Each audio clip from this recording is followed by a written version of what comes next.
তোমার উপর অবধারিত করে নাও দীর্ঘ নীরবতা, দীর্ঘ সময় চুপ করে থাকার বিষয়টা তোমার উপর অবধারিত করে নাও। ফাইতাহু মাতবাদাতুল লিশ-শাইতান, কারণ এই কাজের মধ্য দিয়ে শয়তান বিতাড়িত হয়ে যায়। সুবহানাল্লাহ।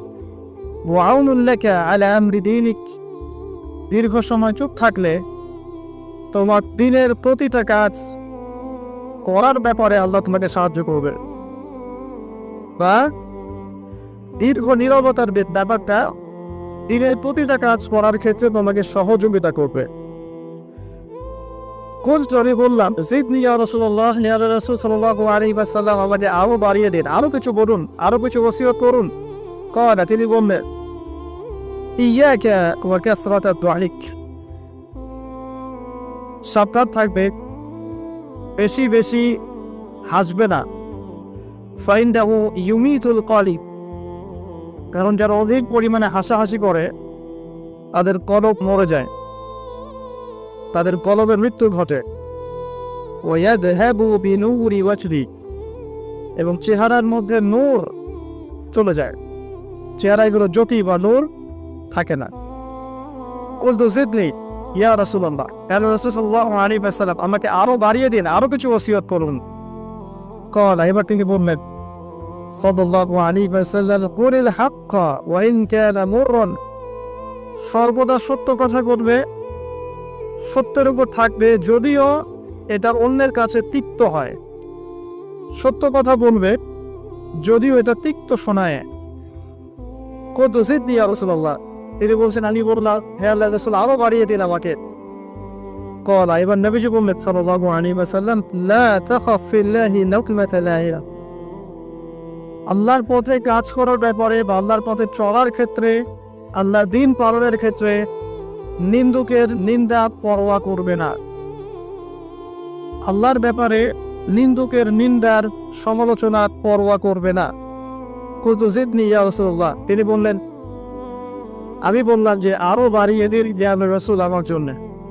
নবী করিম সাল্লাল্লাহু আলাইহি ওয়াসাল্লাম বললেন, ক্বাল লিয়াজুসকা আনিন নাস মা তা'লামু মিন নাফসিক, যখন মানুষের ব্যাপারে তোমার নেগেটিভ কোনো মন্তব্য করতে হয় বা কারো ব্যাপারে যদি নিন্দা করতে চাও, এরকম ইচ্ছা জাগে মনের মধ্যে, তাহলে আগে চিন্তা করবে যে এই দোষটা তোমার মধ্যে আছে কিনা। অর্থাৎ নিজের নফসের খেয়ালটা তুমি আগে বেশি নেবে অন্যের নিন্দা করার আগে। রাওয়াহুল বাইহাকি, হাদিসটা এসেছে বাইহাকি শরীফের মধ্যে ফি শুআবুল ঈমান, এবং মিশকাতুল মাসাদিকের মধ্যে এসেছে হাদিসটা 414 এবং 415 পৃষ্ঠা। অত্যন্ত চমৎকার একটা হাদিস। আজকে আমরা ইনশাআল্লাহ মুআজ্জা ওয়া জাল এই হাদিসের উপরে সামান্য কিছু কথা বলে আমাদের আলোচনা শেষ করব ইনশাআল্লাহ তাআলা। আবু যর রাদিয়াল্লাহু আনহু একজন বিশিষ্ট সাহাবী, আপনারা জানেন, যার ব্যাপারে নবী করিম সাল্লাল্লাহু আলাইহি ওয়াসাল্লাম বলেছিলেন, আবু যর, তুমি খুব নরম মানুষ, তাই কখনো দায়িত্ব চেয়ে নিও না, কারণ তোমার উপরে যদি 2 জন মানুষের দায়িত্ব দেয়া হয়, তোমাকে যেন ছুরিবিহীন জবাই করে দেয়া হোক। আবু যর রাদিয়াল্লাহু আনহু খুব আধ্যাত্মিক নরম মনের মানুষ ছিলেন।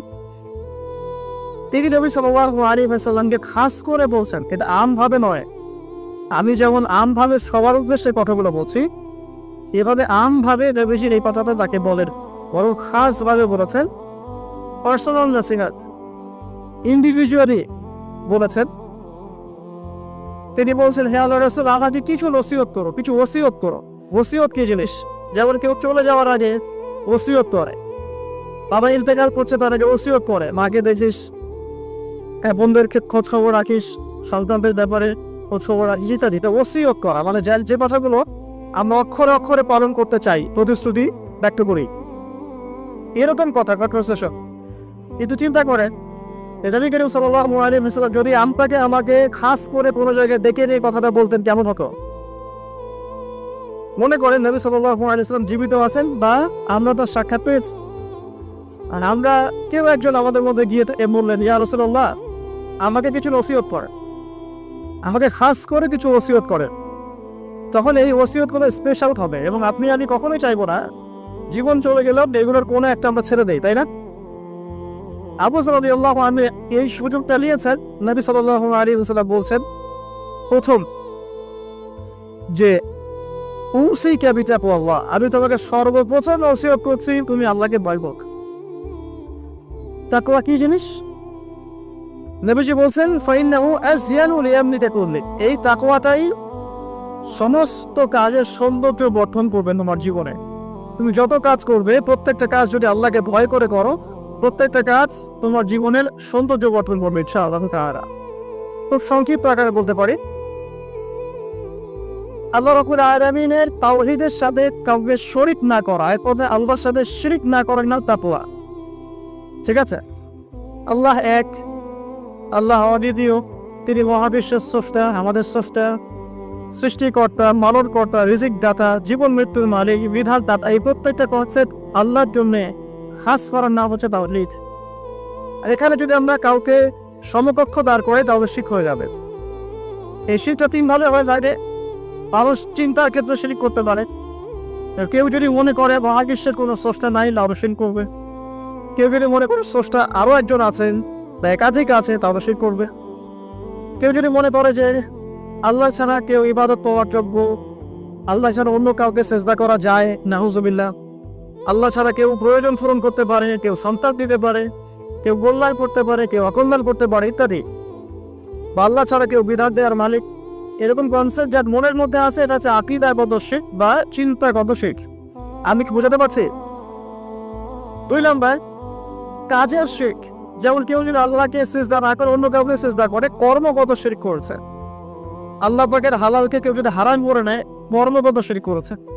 আল্লাহ পাকের হারামকে কেউ হালাল করে নেয়, কর্মগত শিরক করেছে। আল্লাহর কাছে দোয়া না করে মৃত মানুষের কাছে দোয়া করে শিরক করেছে। এগুলো কাজ করতে গিয়ে শিরক করেছে।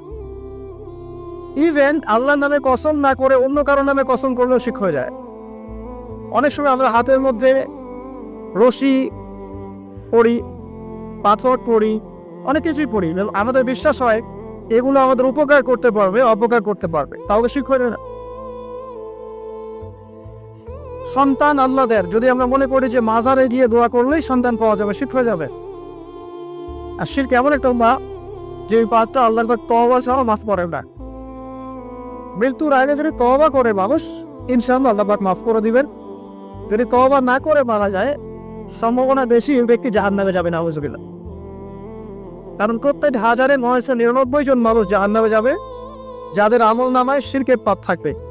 আল্লাহ পাক সূরা নিসার মধ্যে বলেছেন, ইন্নাল্লাহা লা ইয়াগফিরু আন ইউশরাকা বিহি ওয়া ইয়াগফিরু মা দুনা যালিকা লিমান ইয়াশা। আল্লাহ পাক শিরকের গুনাহ ব্যতীত যে কোনো গুনাহ যাকে ইচ্ছা মাফ করতে পারেন। যে কোনো গুনাহ, আপনি জিনা করেছেন, সিজদা করেন, ফিরে আসেন, আল্লাহ মাফ করে দেবেন ইনশাআল্লাহ। আপনি সুদ খেয়েছেন দীর্ঘদিন, সুদ থেকে ফিরে আসেন, দীর্ঘদিন মায়ের সাথে জিনা করেছেন সুদের মতো দিয়ে, তওবা করে ফিরে আসেন, আল্লাহ এখনই মাফ করে দেবেন ইনশাআল্লাহ। আপনি খুন করেছেন মানুষকে, যদি আপনি চিন্তা করেন যে আমার অপরাধ হয়েছে, আপনি তওবা করে খালেস হয়ে ফিরে আসেন, আল্লাহ মাফ করে দেবেন ইনশাআল্লাহ। ব্যভিচার করেছে, বিবাহিত হওয়ার পরেও জিনা করেছে, এই ব্যক্তির কিন্তু পৃথিবীতে বাঁচার আসলে কোনো অধিকার নাই। তারপরেও যদি সে গোপনে তওবা করে ফিরে আসে রাতের অন্ধকারে, আল্লাহ চাইলে মাফ করে দেবেন ইনশাআল্লাহ। যে কোনো পাপ আল্লাহ পাক যাকে ইচ্ছা মাফ করতে পারেন, শিরক ছাড়া। শিরক যদি তওবা না করে মারা যায়, বেশিরভাগ সম্ভাবনা হচ্ছে সে জাহান্নামে যাবে। আরেকটা ডেঞ্জারাস বিষয় হচ্ছে, শিরক করে মারা গেলে কবরে মানরক্ষক উত্তর দিতে পারবে না। যারা মানরক্ষকে উত্তর দিতে পারবে, নিঃসন্দেহে তারা কখনো শিরক করে নাই, আল্লাহ পাকের তাওহীদের উপরে ছিল। আমরা শিরকের অনেক কিছু বুঝেছি, কি আধুনিক একটা শিরক বুঝি না। আধুনিক শিরক এটা যেমন আল্লাহ পাক যা নাজিল করেছেন, এখানে যে বিধানগুলো আছে, এগুলোকে যদি কেউ ডিনাই করে বা এগুলোকে পাশ ফিরিয়ে অন্য কোনো বিধানকে বেটার মনে করে, আল্লাহর বিধানে চাইতে বেটার মনে করে বা সমকক্ষ মনে করে, এটাও শিরক। এটাও শিরক। আল্লাহ পাক কিছু হালাল করেছেন, আমরা যদি মনে করি এটা হারাম, তাহলে শিরক, এটাও শিরক। সূরা তাওবার 31 নম্বর একটা পড়ে দেখবেন ইনশাআল্লাহ তাআলা। যাই হোক, তাকওয়ার প্রথম স্টেজ হচ্ছে আমাদেরকে শিরক করা যাবে না, তাওহীদে থাকতে হবে ইনশাআল্লাহ তাআলা। 2 নম্বর, আল্লাহ পাকের যত আদেশ আছে এগুলোকে মেনে চলার নাম তাকওয়া। ফর এক্সাম্পল সালাত, সন, সাদাকা, হজ, উমরা, যাকাত, সত্য কথা বলা, পিতামাতার খেদমত ইত্যাদি যতগুলো আদেশ কোরআন এবং সুন্নাহর মধ্যে আছে এগুলোকে মেনে চলা তাকওয়ার পরিচয়। 3 নাম্বার, আল্লাহ পাকের যত নিষেধ আছে এই সমস্ত নিষেধগুলোকে বর্জন করার নাম তাকওয়া। শুধু আদেশ মানলাম, নিষেধ বর্জন করলাম না, এটা আসলে প্রকৃত তাকওয়ার পরিচয় নয়। আজকে আমরা মাশাআল্লাহ সবাই সালাত করেছি, কালকে সকালে যদি আমরা সুদি লেনদেন করি আমার মধ্যে তাকওয়া আসলে নাই।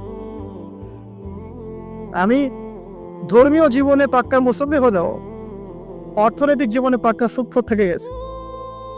এই অবস্থা যদি তওবা না করে মারা যায়, মায়ের সাথে জেনার অপরাধ দিয়ে কে আমাদের মাঠে উঠবে ইনশাআল্লাহ। এটা আমার কথা না, নবী সাল্লাল্লাহু আলাইহি ওয়াসাল্লাম বলেছেন, সহিহ বুখারীর হাদিস, যে কোনো আলেমকে জিজ্ঞাসা করবেন, যে কোনো মাদ্রাসায় যাবেন, যে কোনো প্রকাশনী বুখারী শরীফ কিনে না কেন হাদিসটা পাবেন, যে ব্যক্তি 1 দিরহাম সুদ খেলো সে যেন 36 বার জেনা করলো। আপনি যদি জানেন যে আপনার ক্লোজ কোনো ফ্রেন্ড বা আত্মীয় বা হুয়েভার ইজ সে জেনা করে বেড়ায় বা মেয়েদের সাথে একাধিক মেয়ের সাথে তার সম্পর্ক আছে, ইলিগাল রিলেশনশিপ, আপনি নিশ্চয়ই তার থেকে সম্মানের দৃষ্টিতে তাকাবেন। আর আখিরুজ্জামান এমন একটা যুগ যেখানে সুদ থেকে বাঁচা সো ভেরি ডিফিকাল্ট। এখানে হাজারে খুব কম মানুষই সুদ থেকে বাঁচতে পারবে। যারা বেঁচে থাকবে তাদের গায়েও সুদের ছিটাফোনা এসে লাগবেই লাগবে। আর এই যুগের কথাই নবী সাল্লাল্লাহু আলাইহি ওয়াসাল্লাম হয়তো বা বলেছিলেন, আল্লাহু আ'লাম, আল্লাহ ভালো জানেন, যে এমন একটা যুগ আসবে যে যুগে ম্যাক্সিমামই সুদখোর হবে। যে ব্যক্তি সুদের ছিটাফোঁটা মানে সুদের পাপ থেকে বেঁচে থাকতে চাইবে ওর গায়েও গিয়ে সুদের ছিটাফোঁটা গিয়ে লাগবে। এটা সেই যুগ না? আপনি বুঝতে পারছেন না হয়তো, এটা সেই যুগ। আপনি মনে করছেন দাড়ি, টুপি, পাগড়ি, জুব্বা মাশাআল্লাহ সব লাগাই দিছি, হ্যাঁ, বাইরে একটা সাইনবোর্ড আছে, আমি মৌলবী, আল্লামা, আমি একজন দায়ী বক্তা, কিন্তু সুদের যে ওই ছিটাফোঁটা এটা আপনার কাছে আমার কাছেও আছে। হয়তো আপনি বুঝতে পারছেন না। কখন বুঝবেন? যখন ইসলামিক অর্থনীতির বইগুলো পড়তে পারবেন। আর শুধু ইসলামিক অর্থনীতির বই যথেষ্ট না, এর পাশাপাশি আমাদের দরকার এই প্রচলিত যে IMF, ইন্টারন্যাশনাল মনিটারি সিস্টেম, এর নীতিগুলো জানা। তখন কি আপনি বুঝবেন ওয়ার্ল্ড ব্যাংক কি জিনিস, IMF কি জিনিস, ঠিক আছে? তখন বুঝবেন যে পেট্রো ডলার কি জিনিস, তখন বুঝবেন যে হার্ড কারেন্সি, সফট কারেন্সি কি জিনিস। এখন বুঝবেন না। আর যেহেতু বুঝবেন না, অতএব আমি এগুলো বলেও লাভ নাই। যেহেতু আপনি বুঝবেন না, আমি যদি এখন এসব নিয়ে কথা বলি আপনার কাছে মনে হবে এসব কি উল্টা পাল্টা কথা কইতাছে। ঠিক আছে? তো যাই হোক, আগে আল্লাহর ওয়াস্তে ইসলামিক ইকোনমিক্স পড়েন এবং ইন্টারন্যাশনাল মনিটারি সিস্টেম সম্পর্কে পড়েন। প্রত্যেক স্টেটের প্রধান যারা আছেন তারা জানেন যে ওয়ার্ল্ড ব্যাংক কি জিনিস, তারা জানে IMF কি জিনিস। ঋণের এমনি এমনি কোনো কান্ট্রিকে তারা ঋণ দিবে না, একটা বিশাল বড় সুদের জালে ওদেরকে ফেলবে, তারপর জনগণের রক্ত চুষে সুদ শোধ করতে হবে। আর যারা পারবে না ওরা যে শ্রীলঙ্কার মতো দেউলিয়া হয়ে যাবে। ও কেন দেউলিয়া হয়ে গেছে? বিকজ ও ঋণ শোধ করতে পারছে না, বাস দেউলিয়া। তো যাই হোক, পড়াশোনা করেন। আমি একজন স্কলারের নাম বলে দিই, এক লেকচারে তো সব বলে দেওয়া সম্ভব না। সম্ভব? আমি রাস্তা দেখাচ্ছি আপনাদেরকে। আপনারা আল্লামা তকি উসমানীর বইগুলো পড়েন, নাম শুনেছেন? আচ্ছা, নাকি এখন বলবেন যে উনি তো হানাফি মাযহাবের, আমি তো আহলে হাদিস পড়বো না, এটা বলবেন নাকি? আল্লামা তকি উসমানী এই বিশ্বের সবচেয়ে বড় আলেমদের একজন। আল্লামা তকি উসমানী এই বিশ্বের সবচেয়ে রিনাউন্ড আলেমদের একজন। তার ইসলামিক অর্থনীতির যে পুরো সিরিজ আছে, আল্লাহর ওয়াস্তে বাসায় কিনে একবার পড়ে দেখেন অর্থনীতি কি জিনিস, আপনি কিসের উপর দাঁড়িয়ে আছে। পড়া যাবে না ইনশাল্লাহ? আপনি তাকে ভালো যদি নাও বসেন তাও পড়ে দেখেন। মনে করেন আপনি একটা কমিউনিটির মধ্যে আছেন বা একটা সংগঠনে আছেন বা একটা ঘরানার মধ্যে আছেন, তাহলে কি অন্য ঘরানার বইপত্র পড়া যাবে না? হারাম হয়ে গেছে নাকি? এই যে সংকীর্ণ মানসিকতা থাকলে ভাই হেদায়েত পাওয়া যাবে না। আর আপনি যে মনে করছেন আমি একদম হকের উপর আছি, আপনি সঠিক পথে আছেন ঠিকই, তবে এটা সঠিক ভুল পথ। কথা বুঝতে পারছেন না? আপনি মনে করছেন যে আমি একদম চূড়ান্ত সঠিক বিষয়ের উপর আছি। হ্যাঁ, আপনি সঠিক বিষয়ের উপর আছেন ঠিকই, বাট আপনি সহি একটা ভুল পথে আছেন। এটা বুঝবেন পরে, যখন জ্ঞানের পরিধি বাড়তে থাকবে তখন বুঝবেন যে সহি পথ কোনটা, সহি ভুল পথ কোনটা। মুসলিমদের মধ্যে ফাটল সৃষ্টি করে জান্নাতে যাওয়া যায় না। যায়? পুরো মুসলিমরা একটা উম্মাহ, এবং যারাই মুসলিম উম্মার মধ্যে ফাটল সৃষ্টি করতে চায় এরা উম্মার বন্ধু নয়, শত্রু। মুসলিম উম্মার মধ্যে কোনো ফাটল সৃষ্টি করবেন না। সবার মাঝখানে হৃদ্যতা, ভালোবাসার বন্ধন থাকবে। যদি বিভিন্ন ধর্মের মানুষ একসাথে বসবাস করতে পারে একটা দেশে, তাহলে বিভিন্ন তরিকা এবং মাযহাবের মানুষও একসাথে থাকতে পারবে একটা দেশে ইনশাআল্লাহ। আমরা আমাদের মাঝে ইখতিলাফি বিষয় থাকতে পারে, কিন্তু দিন শেষে আমরা সবাই মুসলিম ইনশাআল্লাহ। দিন শেষে ইসলামের জন্য দাঁড়াতে হলে দল, মত, মাযহাব, তরিকা নির্বিশেষে সবাই একসাথে দাঁড়াবে ইনশাআল্লাহ। আল্লাহ পাক আমাদের হৃদয়টাকে প্রশস্ত করুন, আমিন। জাহেলিয়াতে 2 নম্বর সমস্যা ছিল রিবা। এই রিবা সম্পর্কে আগে বলি যে এখন আল্লাহ পাক কি বলেছেন। আল্লাহ পাক বলছেন যে ইয়ামহাকুল্লাহু রিবা ওয়া ইউরবিস সাদাকাত। আপনি যদি দান সদকা করেন, যাকাত দেন, যাকাত ভিত্তিক অর্থনীতি চালু করেন, আল্লাহ পাক আপনার সম্পদকে বাড়িয়ে দিবেন ইনশাআল্লাহ। আর আপনি যদি রিবার মধ্যে যান, আল্লাহর বক্তব্য হচ্ছে, এটা আমার কথা না, আল্লাহ পাক বলছেন আপনার সম্পদ সংকুচিত হয়ে আসবে। এখন আপনার ডিসিশন, আপনি কি করতে চান করতে পারেন, আমাদের কিচ্ছু বলার নাই। লাকুম দীনুকুম ওয়ালিয়া দিন, আপনার বুঝ আপনার, আপনার দিন আপনার, আমার দিন আমার। আল্লাহ বলছেন ফাযাক্কির ইন্নামা আনতা মুযাক্কির, উপদেশ দাও তুমি উপদেশ দাতা। লাস্তা আলাইহিম বিমুসাইতির, কারো প্রতি তুমি দারোগা নও। আল্লাহ বলছেন আপনি সুদে থাকলে সম্পদ সংকুচিত হবে, যদি ছেড়ে দেন, যাকাত দেন, ব্যবসা ভিত্তিক ইকোনমি চালান, আপনার সম্পদ বাড়বে ইনশাআল্লাহ। কি করবেন, ডিসিশন কার? আপনার। আল্লাহ পাক বলছেন ইয়া আইয়ুহাল্লাযীনা আমানু, হে মুমিনগণ, ইত্তাকুল্লাহ। শোনেন ভাই, আল্লাহ বলছেন ইত্তাকুল্লাহ, তোমরা আল্লাহকে ভয় করো। ওয়া যারু মা বাকিয়া মিনার রিবা, সুদের অবশিষ্ট সব অংশ ছেড়ে দাও, সুদের অবশিষ্ট সব টাকা ছেড়ে দাও। ওয়া ইল্লা ইন কুনতুম মুমিনিন, যদি প্রকৃতপক্ষেই তোমরা মুমিন হয়ে থাকো তাহলে ছেড়ে দাও। ওয়া ইল্লাম তাফআলু, যদি তোমরা না করো। কে বলছেন? আল্লাহ। যদি তোমরা এটা না করো তাহলে আল্লাহ কি বলছেন? ফাআযানু বিহারবিন মিনাল্লাহি ওয়া রাসূলিহি, আল্লাহ এবং তার রাসূলের সাথে যুদ্ধের ঘোষণা শুনে রাখো। এটা কার কথা? এখন আপনি যদি চান আল্লাহর পক্ষে যুদ্ধ করতে পারেন, আপনি চাইলে আল্লাহ এবং তার রাসূলের বিপক্ষেও যুদ্ধ করতে পারেন। আপনাকে কি বাধা দিবে? দিবে না। ডিসিশন কার? ডিসিশন আপনার। নবী সাল্লাল্লাহু আলাইহি ওয়াসাল্লাম আরো বলেছেন যে, আপনারা জানেন হাদিসটা, নতুন কোন হাদিস বলছি না, আপনারা জানেন, প্রত্যেক আলেম জানে, প্রত্যেক মাযহাবের ইমাম জানে। কি সেটা? যে সুদের পাপের 70 বা 73টা শাখা আছে। কয়টা? 73 বা 70টা শাখা আছে। তার সবচেয়ে নিম্ন শাখা হচ্ছে নিজের মাকে বিয়ে করা।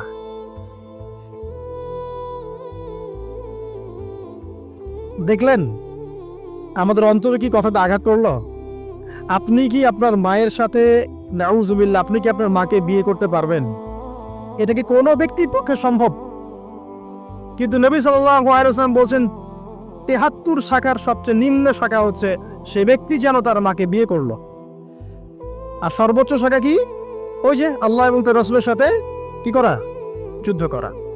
আরেকটা হাদিস আছে, নবী সাল্লাল্লাহু আলাইহি ওয়াসাল্লাম বলেছেন যে 4 শ্রেণীর মানুষ আছে, এদেরকে আমি সমানভাবে অভিশাপ দিলাম। কয় শ্রেণী? 4 শ্রেণী। জাস্ট শুনে রাখেন হাদিসগুলা। আমি জানি এই বিশ্বে আপনি এই হাদিসগুলোর উপর ইমপ্লিমেন্টেশনে যেতে পারবেন না, এটা আমি বুঝি, কিন্তু আকীদা ঠিক থাকতে কি কোনো সমস্যা আছে? একটা মানুষ পাপ করে, জেনে করে যে হ্যাঁ আমি জানি এই কাজটা খারাপ, ঠিক আছে। আর একটা মানুষ মনে করে না এটা করলেও হয়, না করলেও হয়, কোনো সমস্যা নাই। আরেকটা মানুষ মনে করে যে না আমি একটা ডাহা পাপ করছি, এটা থেকে বেঁচে থাকা আমার উচিত ছিল কিন্তু আমি পারছি না। আরেকজন পাপ করছে যে আমি মানি না এসব বিধান টিধান, যা ভালো মনে হবে দুনিয়ার জন্য করব। এরা কি সবাই সমান? একজন মানুষ যে জানে যে এটা খারাপ কাজ কিন্তু বাধ্য হয়ে সে করতে হচ্ছে, সে ব্যক্তি তো ওর চেয়ে কিছুটা হলেও উত্তম নাকি যে ব্যক্তি দেধারসে পাপ করছে। আচ্ছা, হারামকে হালাল করে ফেলে, এটাকে কিন্তু শিরক বলা হয়। এই বিশ্বে কি এই সমস্যা নাই? বুঝেন না এই সমস্যা আছে কি নাই? আছে। সামনে আগান। এই বিশ্বের শিক্ষা ক্ষেত্রগুলো দেখবেন, এই শিক্ষা ক্ষেত্রগুলোর মধ্যে নাস্তিকতার শিক্ষা বাড়ছে না কমছে? বাড়ছে। এই বিশ্বের অর্থনীতি দেখবেন, অর্থনীতির মধ্যে শিরক বাড়ছে না কমছে? এখানে আপনাকে সুদ নিতে হচ্ছে, এখানে আপনাকে আল্লাহর নাজিলকৃত ইকোনমি বাদ দিয়ে পশ্চিমাদের নাজিলকৃত ইকোনমি বহন করতে হচ্ছে। এটাও এক প্রকার কুফরি।